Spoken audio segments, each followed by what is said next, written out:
Adventure 10. The Naval Treaty. Part 1. The July which immediately succeeded my marriage was made memorable by 3 cases of interest, in which I had the privilege of being associated with Sherlock Holmes and of studying his methods. I find them recorded in my notes under the headings of The Adventure of the Second Stain, The Adventure of the Naval Treaty, and The Adventure of the Tired Captain. The first of these, however, deals with interest of such importance and implicates so many of the first families in the kingdom that for many years it will be impossible to make it public. No case, however, in which Holmes was engaged has ever illustrated the value of his analytical methods so clearly or has impressed those who were associated with him so deeply.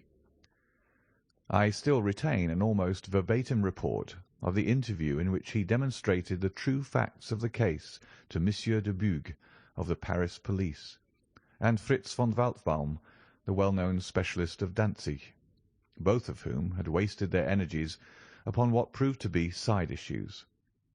The new century will have come, however, before the story can be safely told. Meanwhile I pass on to the second on my list, which promised also at one time to be of national importance, and was marked by several incidents which give it a quite unique character. During my school days I had been intimately associated with a lad named Percy Phelps, who was of much the same age as myself, though he was 2 classes ahead of me. He was a very brilliant boy, and carried away every prize which the school had to offer, finished his exploits by winning a scholarship which sent him on to continue his triumphant career at Cambridge. He was, I remember, extremely well connected, and even when we were all little boys together, we knew that his mother's brother was Lord Holdhurst, the great Conservative politician. This gaudy relationship did him little good at school. On the contrary, it seemed rather a piquant thing to us to chevy him about the playground and hit him over the shins with a wicket, but it was another thing when he came out into the world. I heard vaguely that his abilities and the influences which he commanded had won him a good position at the Foreign Office, and then he passed completely out of my mind until the following letter recalled his existence. Briarbrae, Woking. My dear Watson, I have no doubt that you can remember Tadpole Phelps, who was in the 5th form when you were in the 3rd. It is possible even that you may have heard that through my uncle's influence I obtained a good appointment at the Foreign Office, and that I was in a situation of trust and honour until a horrible misfortune came suddenly to blast my career. There is no use writing of the details of that dreadful event. In the event of your acceding to my request, it is probable that I shall have to narrate them to you. I have only just recovered from 9 weeks of brain fever, and am still exceedingly weak. Do you think that you could bring your friend Mr. Holmes down to see me? I should like to have his opinion of the case, though the authorities assure me that nothing more can be done. Do try to bring him down, and as soon as possible. Every minute seems an hour while I live in this state of horrible suspense. Assure him that if I have not asked his advice sooner, it was not because I did not appreciate his talents, but because I have been off my head ever since the blow fell. Now I am clear again, though I dare not think of it too much for fear of a relapse. I am still so weak that I have to write, as you see, by dictating. Do try to bring him. Your old schoolfellow, Percy Phelps. There was something that touched me as I read this letter, something pitiable in the reiterated appeals to bring Holmes. So moved was I that even had it been a difficult matter, I should have tried it. But of course I knew well that Holmes loved his art, so that he was ever as ready to bring his aid as his client could be to receive it. My wife agreed with me that not a moment should be lost in laying the matter before him, and so within an hour of breakfast time I found myself back once more in the old rooms in Baker Street. Holmes was seated at his side table, clad in his dressing gown, and working hard over a chemical investigation. A large curved retort was boiling furiously in the bluish flame of a Bunsen burner, and the distilled drops were condensing into a 2-litre measure. My friend hardly glanced up as I entered, and I, seeing that his investigation must be of importance, seated myself in an armchair and waited. He dipped into this bottle or that, drawing out a few drops of each with his glass pipette, and finally brought a test tube containing a solution over to the table. In his right hand he held a slip of litmus paper. "You come at a crisis, Watson," said he. "If this paper remains blue, all is well. If it turns red, it means a man's life." He dipped it into the test tube, and it flushed at once into a dull, dirty crimson. I thought as much," he cried. "I will be at your service in an instant, Watson. You will find tobacco in the Persian slipper." He turned to his desk and scribbled off several telegrams, which were handed over to the page boy. Then he threw himself down into the chair opposite, and drew up his knees until his fingers clasped round his long, thin shins. "A very commonplace little murder," said he. "You've got something better, I fancy. You are the stormy petrel of crime, Watson. What is it?" I handed him the letter, which he read with the most concentrated attention. "It does not tell us very much, does it?" he remarked as he handed it back to me. "Hardly anything. And yet the writing is of interest. But the writing is not his own." "Precisely. It is a woman's." "A man's, surely," I cried. "No, a woman's, and a woman of rare character. You see, at the commencement of an investigation, it is something to know that your client is in close contact with someone who, for good or evil, has an exceptional nature. My interest is already awakened in the case. If you are ready, we will start at once for Woking, and see this diplomatist who is in such evil case, and the lady to whom he dictates his letter." We were fortunate enough to catch an early train at Waterloo, and in a little under an hour we found ourselves among the fir woods and the heather of Woking. Briarbrae proved to be a large, detached house standing in extensive grounds within a few minutes' walk of the station. On sending in our cards we were shown into an elegantly appointed drawing-room, where we were joined in a few minutes by a rather stout man, who received us with much hospitality. His age may have been nearer 40 than 30, but his cheeks were so ruddy and his eyes so merry that he still conveyed the impression of a plump and mischievous boy.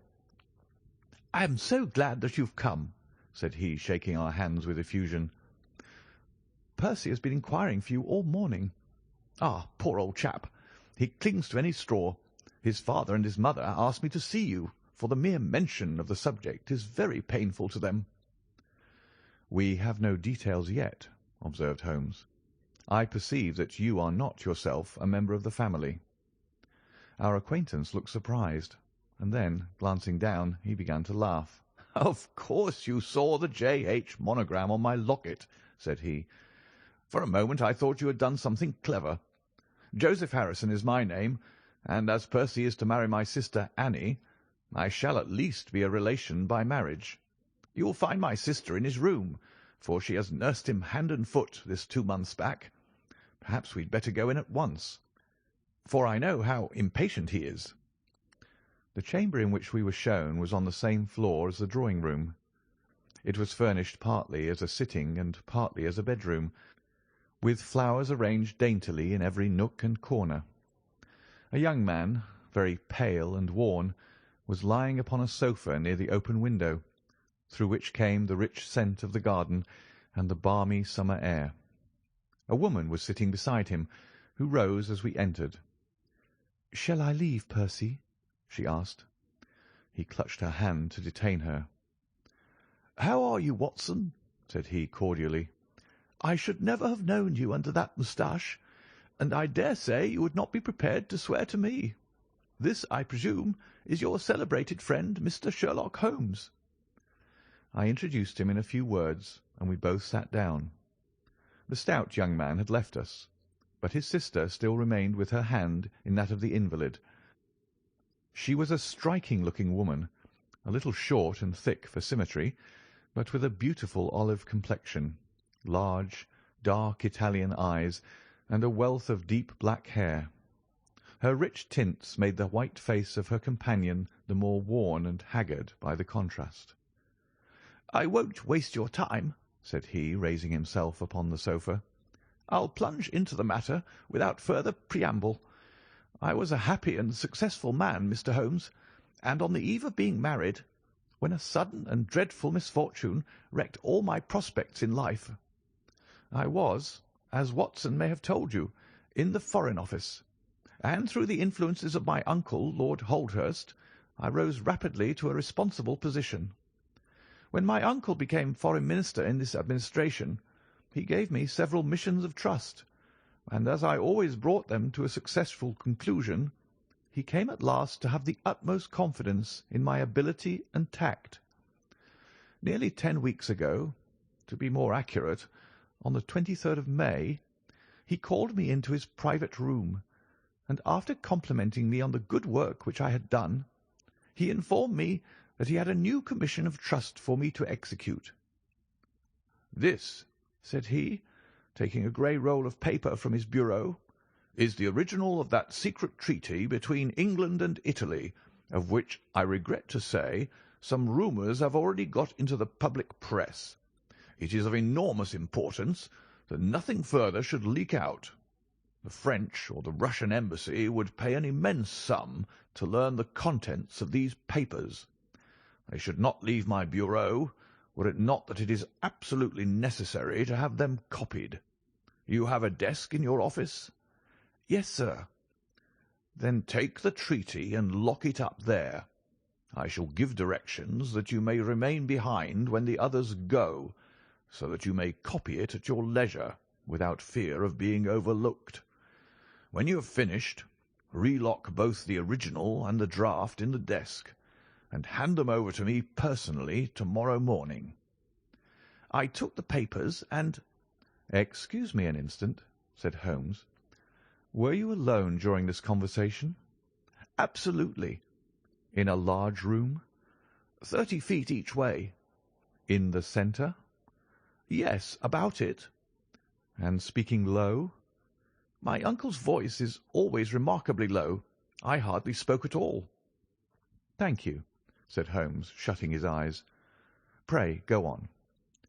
"I did exactly what he indicated, and waited until the other clerks had departed.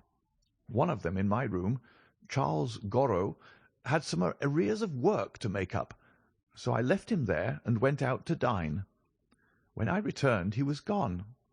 I was anxious to hurry my work, for I knew that Joseph, the Mr. Harrison whom you saw just now, was in town, and that he would travel down to Woking by the 11 o'clock train, and I wanted, if possible, to catch it. When I came to re-examine the treaty, I saw at once that it was of such importance that my uncle had been guilty of no exaggeration in what he had said. Without going into details, I may say that it defined the position of Great Britain towards the Triple Alliance, and foreshadowed the policy which this country would pursue in the event of a French fleet gaining a complete ascendancy over that of Italy in the Mediterranean. The questions treated in it were purely naval. At the end were the signatures of the high dignitaries who had signed it. I glanced my eyes over it, and then settled down to make my task of copying. It was a long document, written in the French language, and containing 26 separate articles. I copied as quickly as I could, but at 9 o'clock I had only done 9 articles, and it seemed hopeless for me to attempt to catch my train. I was feeling drowsy and stupid, partly from my dinner, and also from the effects of a long day's work. A cup of coffee would clear my brain. A commissionaire remains all night in a little lodge at the foot of the stairs, and is in the habit of making coffee at his spirit lamp for any of the officials who may be working overtime. I rang the bell, therefore, to summon him. To my surprise, it was a woman who answered the summons, a large, coarse-faced, elderly woman in an apron. She explained that she was the commissionnaire's wife who did the charring, and I gave her the order for the coffee. I wrote 2 more articles, and then, Feeling more drowsy than ever, I rose and walked up and down the room to stretch my legs. My coffee had not yet come, and I wondered what the cause of the delay could be. Opening the door, I started down the corridor to find out. There was a straight passage, dimly lighted, which led from the room in which I had been working, and was the only exit from it. It ended in a curving staircase, with the commissionnaire's lodge in the passage at the bottom. Half-way down this staircase is a small landing, with another passage running into it at right angles. This second one leads by means of a second small stair to a side door used by servants, and also as a short-cut by clerks when coming from Charles Street. Here is a rough chart of the place." "Thank you. I think that I quite follow you," said Sherlock Holmes. "It is of the utmost importance that you should notice this point. I went down the stairs and into the hall, where I found the commissionaire fast asleep in his box, with the kettle boiling furiously upon the spirit lamp. I took off the kettle and blew out the lamp, for the water was spurting over the floor. Then I put out my hand and was about to shake the man, who was still sleeping soundly, when a bell over his head rang loudly, and he woke with a start. "Mr. Phelps, sir," said he, looking at me in bewilderment. I came down to see if my coffee was ready. "I was boiling the kettle when I fell asleep, sir." He looked at me, and then up at the still quivering bell with an ever-growing astonishment upon his face. "If you was here, sir, then who rang the bell?" he asked. "The bell!" I cried. "What bell is it?" "It's the bell of the room you were working in." A cold hand seemed to close round my heart. Someone, then, was in that room where my precious treaty lay upon the table. I ran frantically up the stair and along the passage. There was no one in the corridors, Mr. Holmes. There was no one in the room.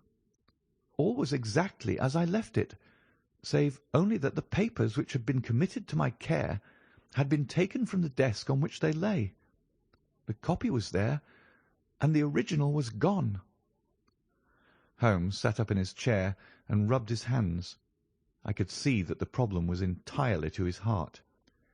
"Pray, what did you do then?" he murmured. "I recognized in an instant that the thief must have come up the stairs from the side door. Of course, I must have met him if he had come the other way."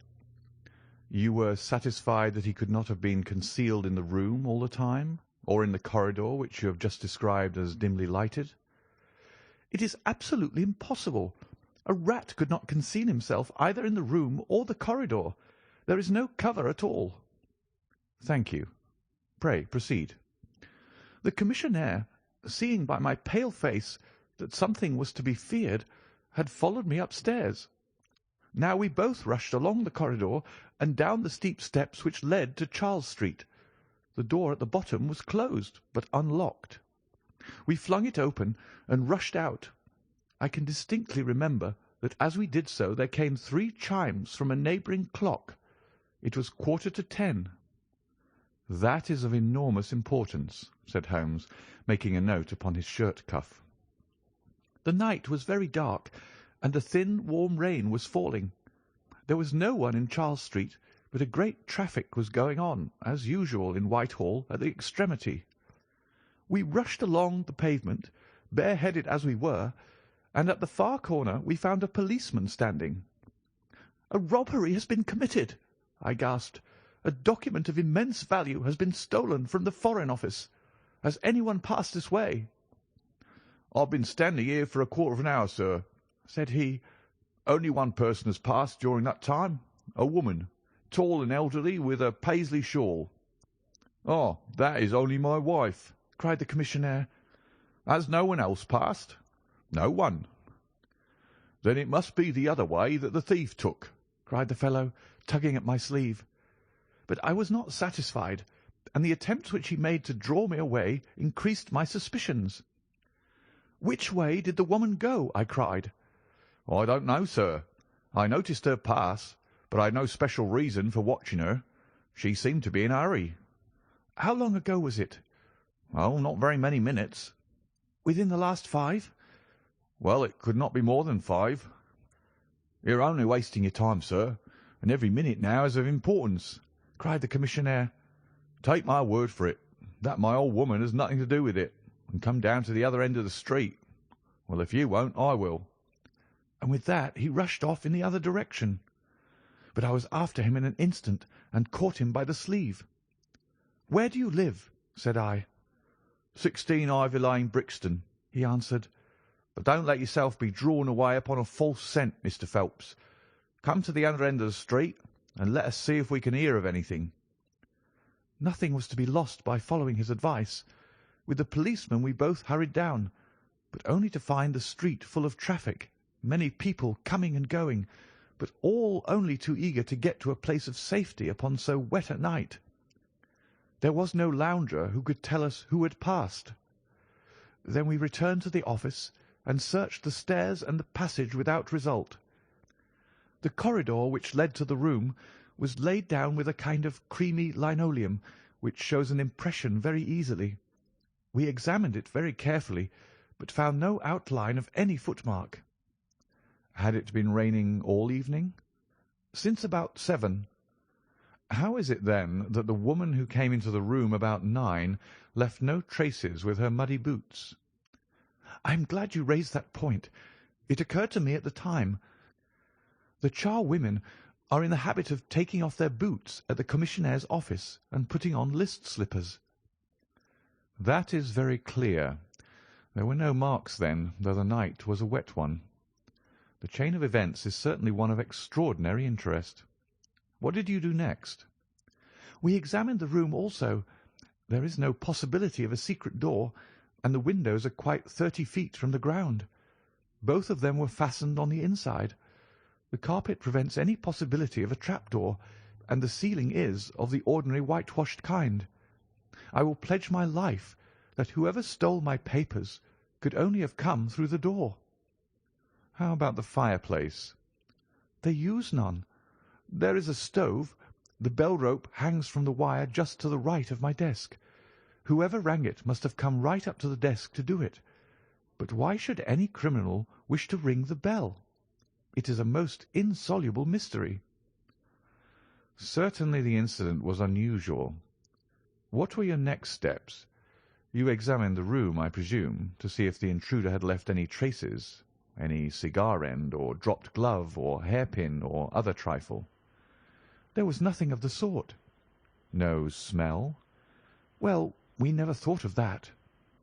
Ah, a scent of tobacco would have been worth a great deal to us in such an investigation. I never smoke myself, so I think I should have observed if there had been any smell of tobacco. There was absolutely no clue of any kind. The only tangible fact was that the commissionnaire's wife, Mrs. Tangey was the name, had hurried out of the place. He could give no explanation, save that it was about the time when the woman always went home. The policeman and I agreed that our best plan would be to seize the woman before she could get rid of the papers, presuming that she had them. The alarm had reached Scotland Yard by this time, and Mr. Forbes, the detective, came round at once and took up the case with a great deal of energy. We hired a hansom, and in half an hour we were at the address which had been given to us. A young woman opened the door, who proved to be Mrs. Tangey's eldest daughter. Her mother had not come back yet, and we were shown into the front room to wait. About 10 minutes later, a knock came at the door, and here we made the one serious mistake for which I blame myself. Instead of opening the door ourselves, we allowed the girl to do so. We heard her say, "Mother, there are 2 men in the house waiting to see you." And an instant afterwards we heard the patter of feet rushing down the passage. Forbes flung open the door, and we both ran into the back room or kitchen, but the woman had got there before us. She stared at us with defiant eyes, and then, suddenly, recognizing me, an expression of absolute astonishment came over her face. "Why, if it isn't Mr. Phelps of the office!" she cried. "Come, come! Who did you think we were when you ran away from us?" asked my companion. "I thought you were the brokers," said she. "We have had some trouble with a tradesman." "That's not quite good enough," answered Forbes. "We have reason to believe that you have taken a paper of importance from the Foreign Office, and that you ran in here to dispose of it. You must come back with us to Scotland Yard to be searched." It was in vain that she protested and resisted. A four-wheeler was brought, and we all three drove back in it. We had first made an examination of the kitchen, and especially of the kitchen fire, to see whether she might have made away with the papers during the instant that she was alone. There were no signs, however, of any ashes or scraps. When we reached Scotland Yard, she was handed over at once to the female searcher. I waited in an agony of suspense until she came back with her report. There were no signs of the papers. Then, for the first time, the horror of my situation came in its full force. Hitherto I had been acting, and action had none thought. I had been so confident of regaining the treaty at once that I had not dared to think of what would be the consequence if I failed to do so. But now there was nothing more to be done, and I had leisure to realize my position. It was horrible. Watson there would tell you that I was a nervous, sensitive boy at school. It is my nature. I thought of my uncle and of his colleagues in the cabinet, of the shame which I had brought upon him, upon myself, upon everyone connected with me. What though I was the victim of an extraordinary accident? No allowance is made for accidents where diplomatic interests are at stake. I was ruined, shamefully, hopelessly ruined. I don't know what I did. I fancy I must have made a scene. I have a dim recollection of a group of officials who crowded round me, endeavouring to soothe me. One of them drove down with me to Waterloo and saw me into the Woking train.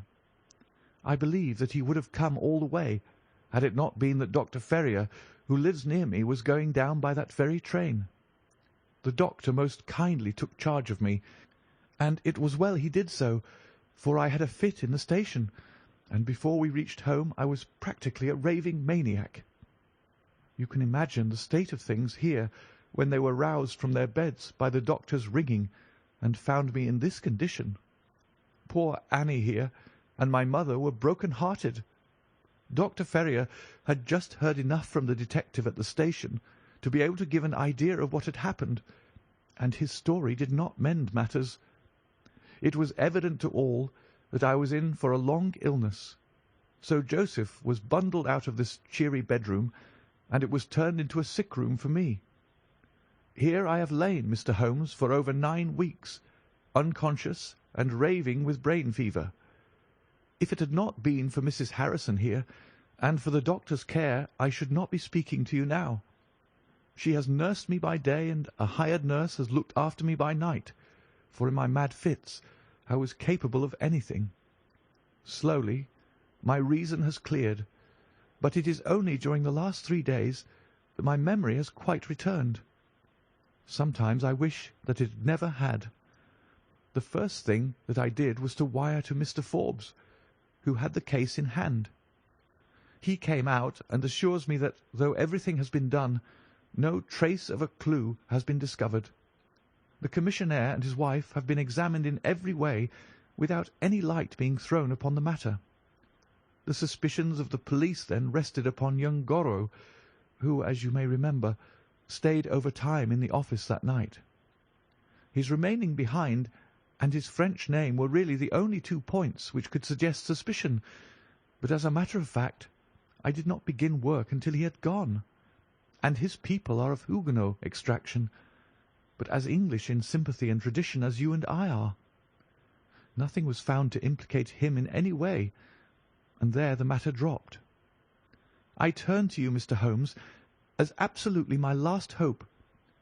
If you fail me, then my honour, as well as my position, are forever forfeited." The invalid sank back upon his cushions, tired out by this long recital, while his nurse poured him out a glass of some stimulating medicine. Holmes sat silently with his head thrown back and his eyes closed, in an attitude which might seem listless to a stranger, but which I knew betokened the most intense self-absorption. "Your statement has been so explicit," said he at last, "that you have really left me very few questions to ask. There is one of the very utmost importance, however. Did you tell anyone that you had this special task to perform?" "No one." "Not Miss Harrison here, for example?" "No. I had not been back to Woking between getting the order and executing the commission." "And none of your people had by chance been to see you?" "None." "Did any of them know their way about in the office?" "Oh, yes. All of them had been shown over it." "Still, of course, if you said nothing to anyone about the treaty, these inquiries are irrelevant." "I said nothing." "Do you know anything of the commissionaire?" "Nothing except that he is an old soldier." "What regiment?" "Oh, I have heard Coldstream Guards." "Thank you. I have no doubt I can get details from Forbes. The authorities are excellent at amassing facts, though they do not always use them to advantage. What a lovely thing a rose is." He walked past the couch to the open window and held up the drooping stalk of a moss rose, looking down at the dainty blend of crimson and green. It was a new phase of his character to me, for I had never seen him show any keen interest in natural objects. "There is nothing in which deduction is so necessary as in religion," said he, leaning with his back against the shutters. "It can be built up as an exact science by the reasoner. Our highest assurance of the goodness of Providence seems to me to rest in the flowers. All other things, our powers, our desires, our food, are all really necessary for our existence in the first instance. But this rose is an extra. Its smell and its colour are an embellishment of life, not a condition of it. It is only goodness which gives extras, and so I say again that we have much to hope from the flowers." Percy Phelps and his nurse looked at Holmes during this demonstration with surprise and a good deal of disappointment written upon their faces. He had fallen into a reverie, with the moss rose between his fingers. It had lasted some minutes before the young lady broke in upon it. "Do you see any prospect of solving this mystery, Mr. Holmes?" she asked with a touch of asperity in her voice. "Oh, the mystery," he answered, coming back with a start to the realities of life.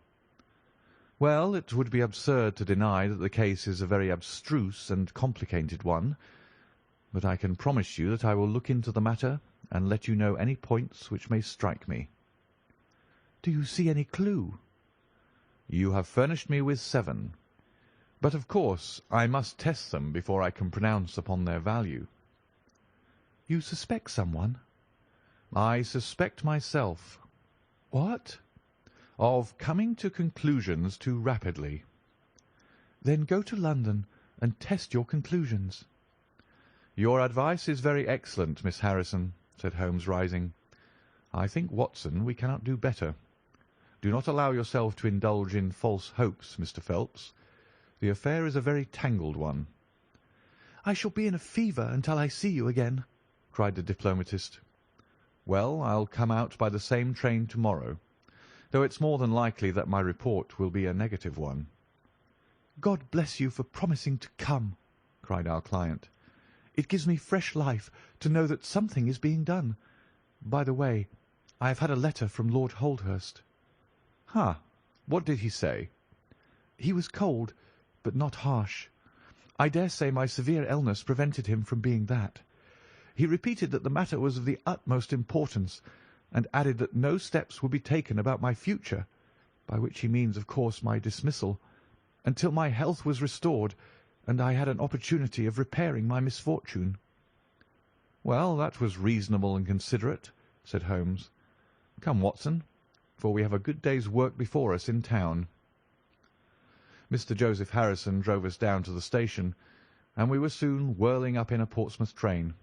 Holmes was sunk in profound thought, and hardly opened his mouth until we had passed Clapham Junction. "It's a very cheery thing to come into London by any of these lines which run high, and allow you to look down upon the houses like this." I thought he was joking, for the view was sordid enough, but he soon explained himself. Look at those big, isolated clumps of building rising up above the slates like brick islands in a lead-coloured sea. The board schools?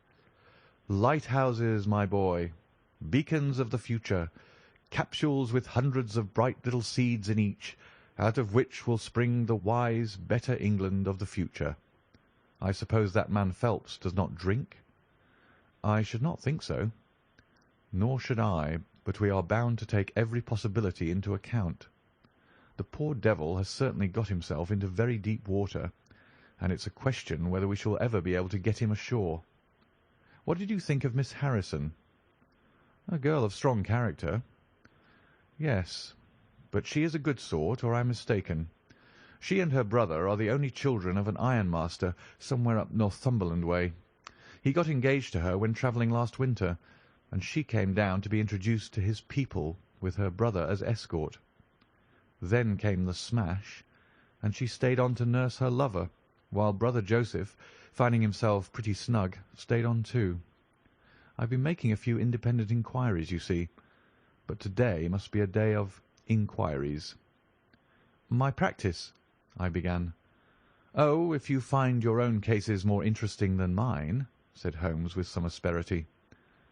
I was going to say that my practice could get along very well for a day or two, since it is the slackest time in the year. Excellent, said he, recovering his good humour.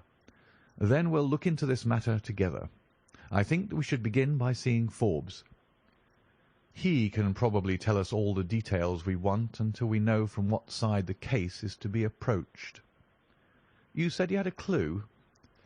Well, we have several, but we can only test their value by further inquiry. The most difficult crime to track is the one which is purposeless. Now, this is not purposeless. Who is it who profits by it? There is the French ambassador, there is the Russian, there is whoever might sell it to either of these, and there is Lord Holdhurst. Lord Holdhurst? Well, it is just conceivable that a statesman might find himself in a position where he was not sorry to have such a document accidentally destroyed. Not a statesman with the honourable record of Lord Holdhurst. It is a possibility, and we cannot afford to disregard it. We shall see the noble lord to-day, and find out if he can tell us anything. Meanwhile, I have already set inquiries on foot. Already? Yes, I sent wires from Woking Station to every evening paper in London.